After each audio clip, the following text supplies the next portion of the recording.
Good morning student. आज हम NEET और जेईई के क्वेश्चन सॉल्व कराएंगे।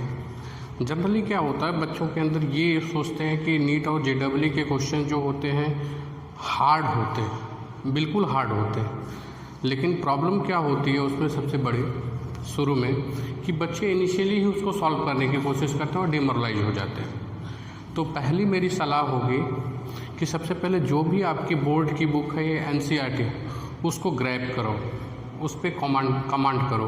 जनरली आप किसी भी एक्सपर्ट से आप सलाह लोगे तो वो आपको यही बताएगा कि सबसे पहले आपकी जो रिकमेंडेड बेसिक बुक है एनसीईआरटी को उसको आपको कमांड करना पड़ेगा। कमांड का मतलब ये है कि अगर आपने उसको पढ़ा है तो वो कंसेप्ट आप दूसरे को भी अच्छे से बता सकें, उसको बोलते हैं कमांड। जब each and every derivation concept वो सारी चीज़ें आपको आएंगी तब आप जेईई और नीट के क्वेश्चन को टैकल कर पाओगे।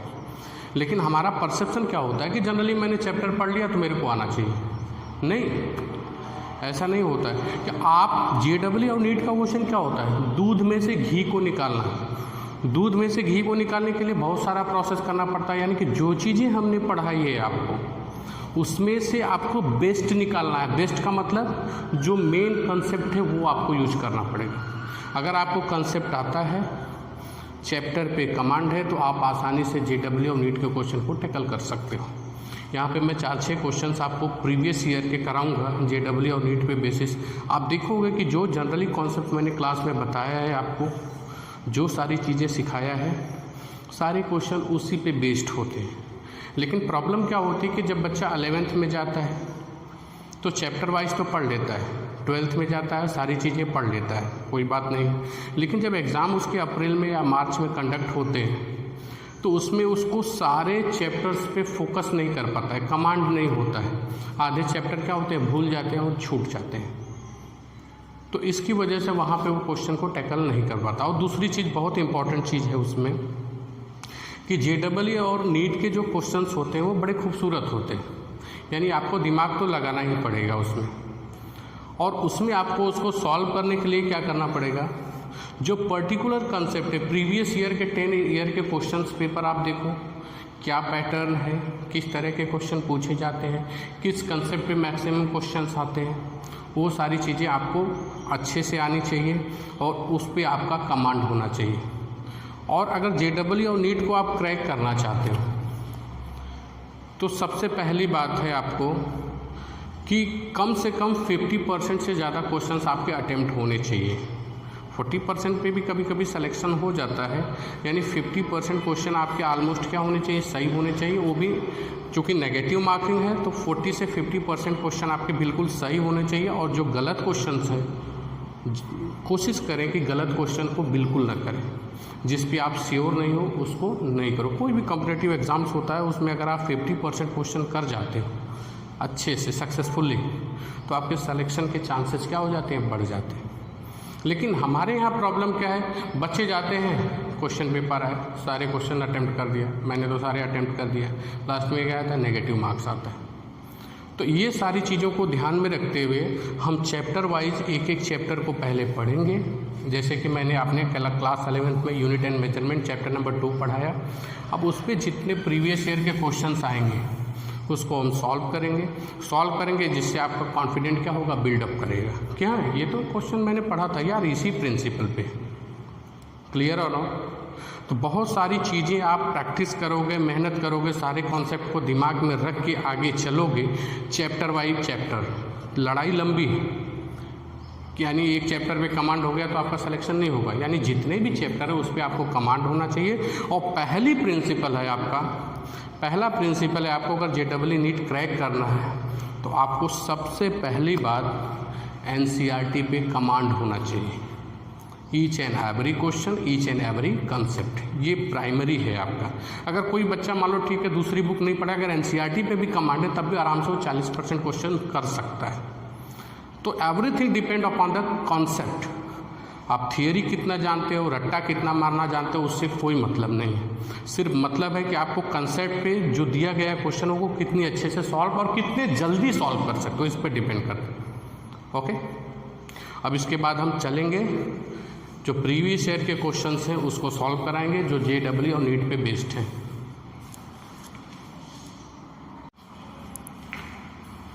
जैसे आपका पहला क्वेश्चन है, if force F, velocity V and time T are taken as fundamental units, then the dimension formula of mass are. Mass का डायमेंशन फार्मूला क्या होगा?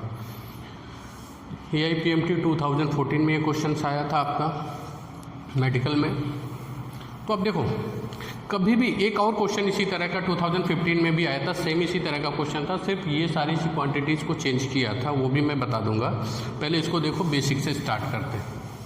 मैंने आपको बताया था कि uses of dimension formula, that means application of dimension formula. 3 application था, conversion of unit, दूसरा आपका था to check whether given relation is correct और नॉट, तीसरा था आपका to find the relation between to find the relation among various physical quantities, जिसमें derivation find out करते थे। चलो, तो ये जो बेसिकली ऐसा कभी भी क्वेश्चन आ जाएगा कि if F is taken as velocity and time is taken as fundamental quantity, then find out the dimension formula of mass, length, कुछ भी। तो हम इसको चलेंगे, ये कौन से कंसेप्ट का यूज होगा इसमें सबसे पहले जो कंसेप्ट का यूज होगा, कन्वर्जन ऑफ यूनिट, पहला एप्लीकेशन जो मैंने आपको डिटेल में बताया है। यानी कि यहाँ पे देखेंगे बेटा, कन्वर्जन ऑफ यूनिट नहीं, सॉरी, तीसरा application, to find the relation various physical quantities, ये थर्ड एप्लीकेशन का यूज करेंगे। यानी कि हम क्या लिखेंगे, mass is depend on F to the power A, V to the power B and T to the power C. Is that clear? तो आप एक कांस्टेंट लेंगे मास, कोई भी constant, F power A, V power B and T power C। मास का dimension formula क्या होता है? m ही होता है बेटा, लेफ्ट हैंड साइड। L का क्या होगा आपका 0, T का पावर 0, जो नहीं होगा उसको हम 0 लिख देंगे। यहाँ पे K का कोई डायमेंशन फार्मूला नहीं होता है, कांस्टेंट है। तो यहाँ पे देखते हैं फोर्स का क्या होता है, mLT - 2, वेलोसिटी LT - 1 और टाइम का T होता है पावर C। अब सिंपल सी बात है, लेफ्ट हैंड साइड और राइट हैंड के साइड मैंने बताया था कंपैरिजन कर लेंगे, A B C की वैल्यू फाइंड आउट कर लेंगे। देखो इसके बाद क्या हो जाएगा, L power 0, T power 0 equal to, अब इसको रफली भी सॉल्व कर सकते हो, ये मैं बता रहा हूँ इसकी वजह से, इसको क्लियर स्टेप वाइज आप जल्दी जितने जल्दी से जल्दी सॉल्व कर सकते हो, क्योंकि आपको टाइम बचाना है इसमें। इज इक्वल टू क्या हो जाएगा आपका यहाँ पे, M power A, L power A, T power -A - 2A, clear और नॉट। ये हो जाएगा L power B, T power -B and T power C, ये वाला।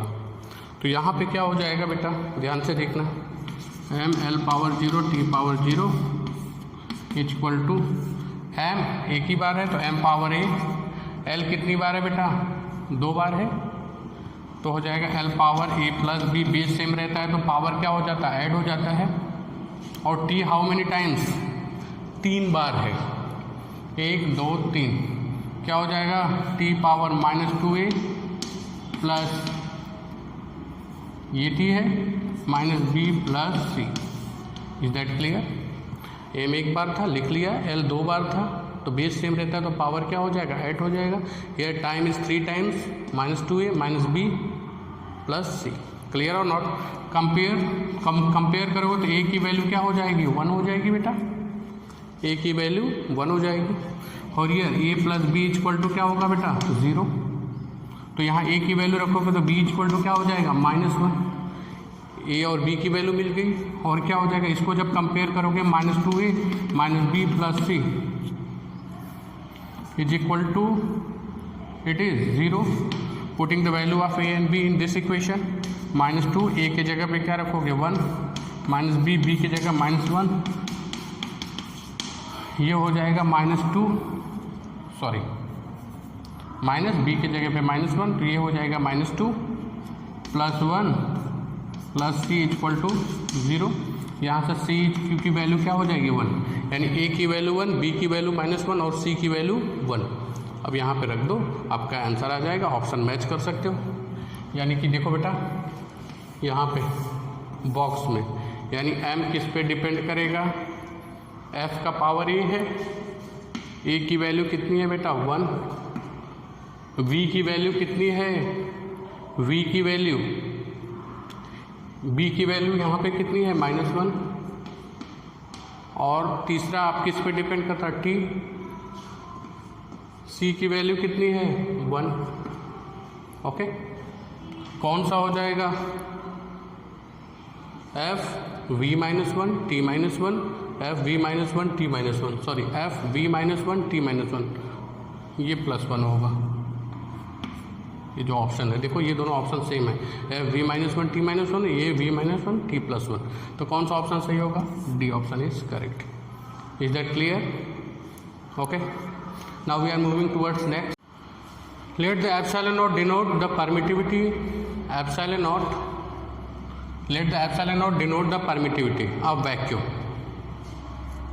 where m is equal to mass, l is equal to length and t is equal to time and a is equal to electric current। तो epsilon naught की value, dimension formula क्या होगा, what is the dimension formula of epsilon naught? There are 4 options, it is given in front of you. This is JEE Main 2013। Okay, अब इसको tackle करने के लिए क्या करेंगे, सिंपल तो हम जानते हैं F इक्वल टू, चूँकि आप 11th में और 12th में आप पढ़ोगे कूलम्स लॉ, जब भी आप एग्ज़ाम दोगे तो 12th पढ़ के ही दोगे, तो ये टॉपिक आप पढ़ चुके होगे। Is that clear? F equal to क्या होगा, K Q1 Q2 अपान R² होता है बेटा, यानी F इक्वल टू K की वैल्यू होती है 1/4 पाई एप्सिलॉन नॉट, इसी को बोलते हैं permittivity of space. Q1 Q2 upon R², हमको चाहिए ये, चूँकि डायमेंशन फार्मूला कभी भी कांस्टेंट का कुछ नहीं होता है, इसका डायमेंशन फार्मूला क्या होता है 1 होता है, यानी डायमेंशन जैसे 1/4 पाई का नहीं होगा। तो मैं क्या कर रहा हूँ बेटा, एप्सिलॉन नॉट चाहिए हमको, इसको इधर लेके जाएंगे, f को इधर लेके जाएंगे, तो क्या हो जाएगा, बहुत आसान है। Q1 Q2 इसको इधर लेके गया, f को इधर, FR², बहुत सिंपल है। सारी वैल्यूज पुट कर देंगे, जो ऑप्शन होगा वो आंसर में आ जाएगा। देखो ध्यान से, हम जानते हैं, पढ़ा होगा पहले, Q/T इक्वल टू क्या होता है, I होता है, तो Q इक्वल टू क्या होता है, I × T, I को क्या बोलते हैं A, टाइम को क्या बोलते हैं T, यानी चार्ज का डायमेंशन फार्मूला क्या होता है AT, क्योंकि यहाँ पे हमको चार्ज 2 दिए हैं, यूज करना है, तो एक चार्ज, दोनों चार्ज ही तो है, डायमेंशन फार्मूला क्या होगा, सेम होगा। पहले का क्या होगा AT, दूसरे का भी क्या होगा AT अपान फोर्स का मैंने आपको बताया है MLT -2, और R क्या है, डिस्टेंस होता है बेटा L²। थोड़ा सा बेसिक बता देते हैं। This is Coulombian force, it is directly proportional to product of charge and inversely proportional to square of distance between them. तो ये डिस्टेंस है, ये चार्ज है, तो डिस्टेंस का डायमेंशन फार्मूला क्या हो जाएगा, L² हो जाएगा। इसको इजीली सॉल्व करोगे, आप आंसर लेके जाओगे, तो क्या हो जाएगा आपका एप्सिलॉन नॉट, यहाँ पे लिखता हूँ मैं, इसके बाद स्पेस कम है तो कोई टेंशन वाली बात, समझने की बात है, A² T² ऊपर हो जाएगा, इधर क्या हो जाएगा बेटा M, L² L क्या हो जाएगा L³ T -2, ये T -2 ऊपर जाएगा, क्या हो जाएगा T⁴ हो जाएगा, हो जाएगा ना, पावर चेंज हो जाएगी। और देखो ये m ऊपर जाएगा तो क्या हो जाएगा m-1, l ऊपर जाएगा तो क्या हो जाएगा न्यूमरेटर में l-3, A² ऐसे ही होगा, और T⁴ क्या हो जाएगा 4। कौन सा ऑप्शन सही होगा आपको, जो देखने में सही लग रहा है, B option is m-1 L³ T⁴ A², B option will be correct. Now we are moving towards next में हम पढ़ेंगे, नेक्स्ट हम इसके बारे में the following observation were taken for determining surface tension of T, surface tension T of water by capillary method. अब सारी चीज़ें थोड़ा डिटेल में बताते हैं। ये JEE 2017 का क्वेश्चन, ओके, JEE मेंस। आप 11th में ही पढ़ोगे आप चैप्टर नंबर, नेक्स्ट सेमेस्टर में आपका जो चैप्टर नंबर 2 आएगा, नेक्स्ट सेमेस्टर का जो चैप्टर नंबर 2 आएगा उसमें आप पढ़ोगे कैपिलरी राइज। कैपिलरी राइज क्या होता है कि वाटर किसी भी दूसरे सरफेस को गीला करता है, क्योंकि आपका जो होता है अधेसिव फोर्स ज़्यादा होता है, कोहेसिव फोर्स, उसमें डिटेल से बताएंगे। तो वो क्या करता है, पतली ट्यूब में ऊपर की तरफ राइज करता है।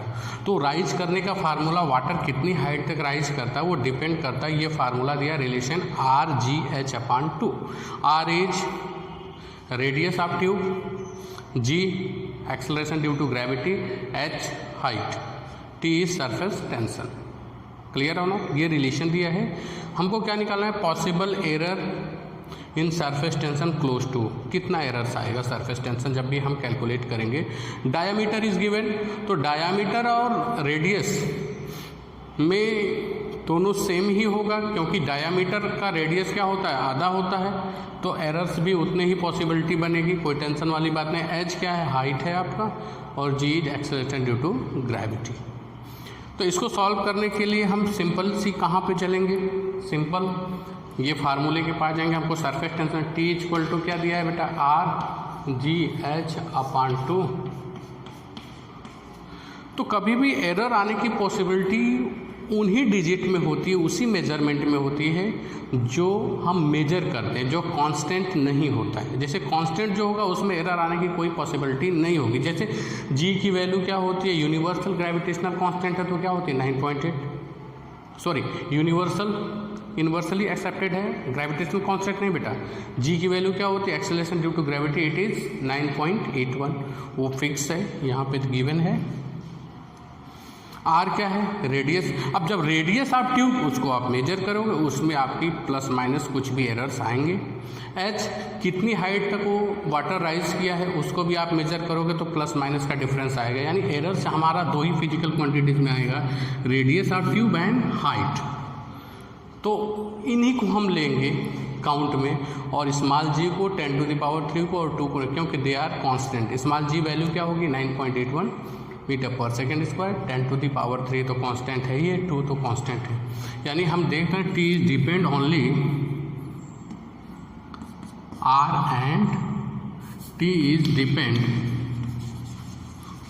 Only R and H। Clear और not, that's why we have taken R and H। तो क्या हो जाएगा T इक्वल टू, क्लियर और नॉट, ये हो जाएगा आपका डेल्टा, पहले लिख लेते हैं RH, तो डेल्टा T/T इक्वल टू क्या हो जाएगा, delta R/R plus delta H/H।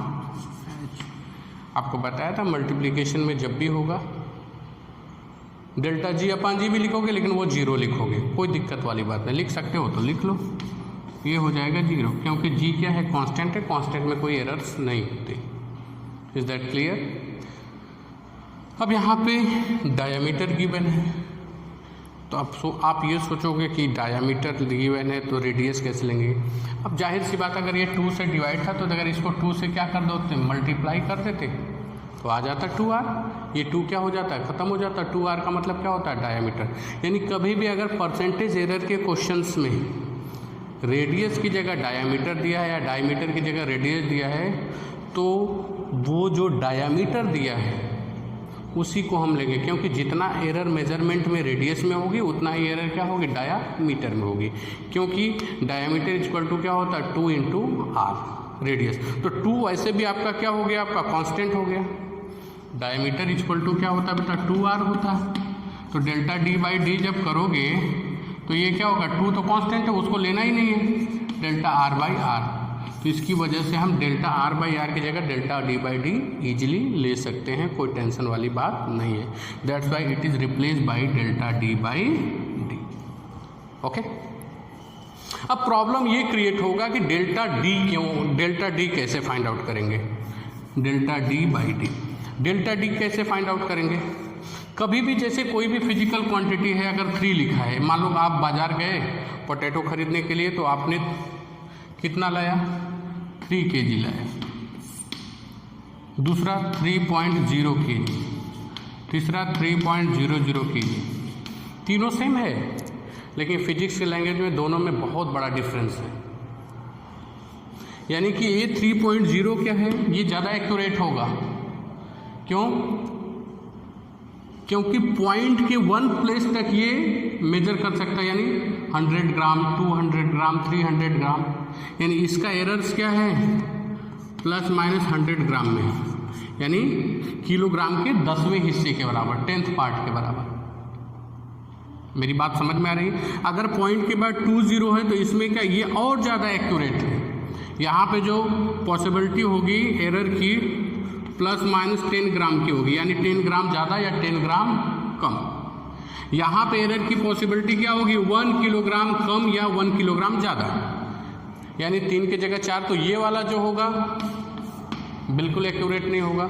अगर आपका अगर 3.000 kg है तो ये सबसे ज़्यादा एक्यूरेट होगा। इसका मतलब क्या होगा, प्लस माइनस 1 ग्राम, यानी 3 किलोग्राम में 1 ग्राम कम या ज़्यादा। यानी पॉइंट के बाद जो जीरोज होंगे वो हमको ये बताते हैं कि लीस्ट काउंट किसी भी एपरेटस का कितना है। तो यहाँ पे जब हम देखेंगे, इसकी बात करते हैं 1.25, पॉइंट के बाद कितने डिजिट हैं, 2 डिजिट है। तो यानी यहाँ से हमको डेल्टा डी की वैल्यू क्या मिलेगी बेटा, बहुत ध्यान से देखना, 0.01। यहाँ पे पॉइंट के बाद कितने डिजिट है, तो डेल्टा एच क्या मिलेगा, 0.01। Is that clear? अगर पॉइंट के बाद 3 डिजिट होती है तो 0.001 वो हमको मिलता है, एरर मिल जाता है, यानी delta D, average absolute error. कभी भी ऐसा क्वेश्चन आएगा तो डेल्टा डी फाइंड आउट करना होगा, या उस फिजिकल क्वांटिटीज़ का relative average absolute error find out करना होगा। तो पॉइंट के बाद जितना डिजिट होगा उसके अकॉर्डिंग हम लिख देंगे। पॉइंट के बाद 2 डिजिट, आप देखो पॉइंट लिखा 01, यहाँ पे भी 0.01, ये तो कांस्टेंट है, इससे कोई मतलब नहीं। तो आगे देखो सॉल्व कर देंगे, आंसर आ जाएगा आपका। परसेंटेज चाहिए तो लास्ट में 100 से मल्टीप्लाई कर देंगे। Delta T upon T equal to delta D upon D, delta D क्या हो जाएगा, 0.01 अपॉन डी की वैल्यू कितनी है, ये वैल्यू लेंगे, ये नहीं लेंगे कभी भी ओरिजिनल वैल्यू, ये लेंगे, इसको नहीं लेंगे। क्यों? कि ये पॉइंट के बाद इधर 2 जीरो शिफ्ट हो जाएगा। कभी भी अगर ये बात दिमाग में डालो, किसी भी कम्पिटिटिव एग्जाम्स में इस तरह के क्वेश्चन होता है, 10⁻³ एरर का क्वेश्चन है वो, तो ये इससे हमको कोई मतलब होना नहीं चाहिए। जो 10 का पावर होगा, चाहे वो पॉजिटिव हो चाहे नेगेटिव। Is that clear? तो डेल्टा डी की जगह 0.01 ले लिया, और डी की वैल्यू कितनी होगी, 1.25 प्लस डेल्टा एच की जगह पे क्या लोगे बेटा, 0.01 अपान 1.45। चूँकि हमको परसेंटेज चाहिए तो परसेंटेज के लिए क्या करोगे आप, 100 से क्या करोगे, मल्टीप्लाई कर दो, तो परसेंटेज क्या हो जाएगा, 0.08, इसको सॉल्व करोगे 0.8 आएगा, प्लस इसको करोगे 0.689, आप मल्टीप्लाई करके इनटू क्या हो जाएगा 100, ये आंसर होगा 1.49 समथिंग आएगा। तो ऑलमोस्ट कितना होगा, 1.5%। क्लियर है? This is the D option is correct. Is that clear? इस तरह से हम क्वेश्चन सॉल्व करते हैं JEE और नीट के। आगे बहुत सारे क्वेश्चंस कराएंगे।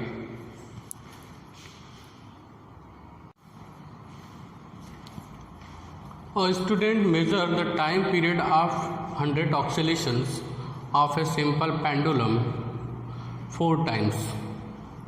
The data set is 90 seconds, 91 seconds, 92 seconds and 95 seconds. If the minimum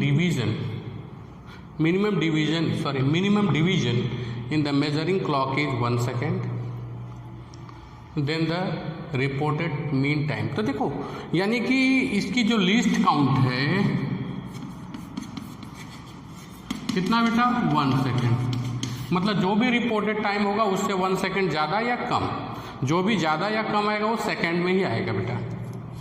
तो इस तरह से एक ऑप्शन तो पहले ही लग रहा है कि ये कभी नहीं होगा, क्योंकि यहाँ पे हमेशा क्या होना चाहिए, 1 सेकेंड का मल्टीपल होना चाहिए, मल्टीपल इंटीग्रल होना चाहिए। तो ये हो सकता है, ये हो सकता है, ये हो सकता है, ये नहीं हो सकता, क्योंकि जो लीस्ट काउंट है वो कितना है 1 सेकेंड। ये JEE का क्वेश्चन है आपका, 2016 में आया था आपका मेन में, JEE मेन 2016।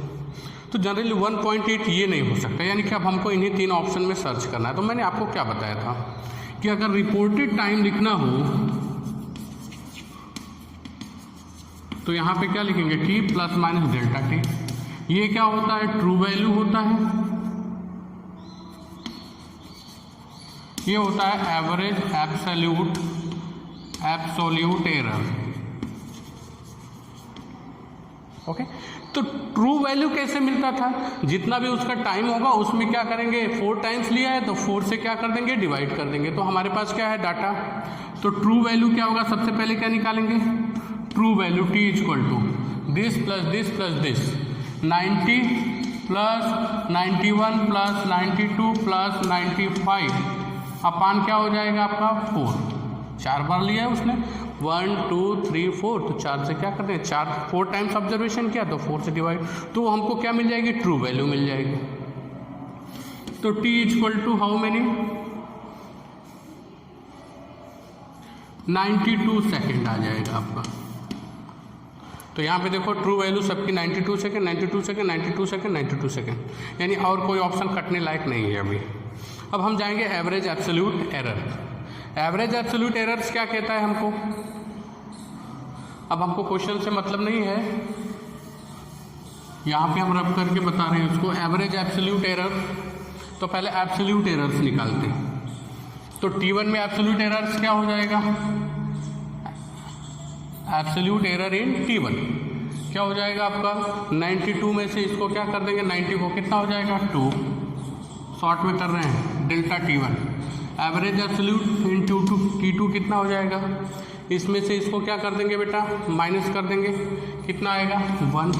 डेल्टा T3 कितना आ जाएगा आपका, 92 में से 92 को माइनस करोगे कितना आएगा 0। डेल्टा T4 कितना आएगा बेटा, 92 में से 95 को करोगे तो -3 आएगा, लेकिन मैंने आपको बताया था उसको किस में लिखते हैं, मॉड में लिखते हैं, तो वो क्या हो जाएगा 3 आ जाएगा। Average absolute error delta T बार कितना हो जाएगा, सबको ऐड करके 4 से डिवाइड कर दो, 2 प्लस 1 प्लस 3 अपान 4 से डिवाइड कर दो, कितना हो जाएगा 6 अपान 4,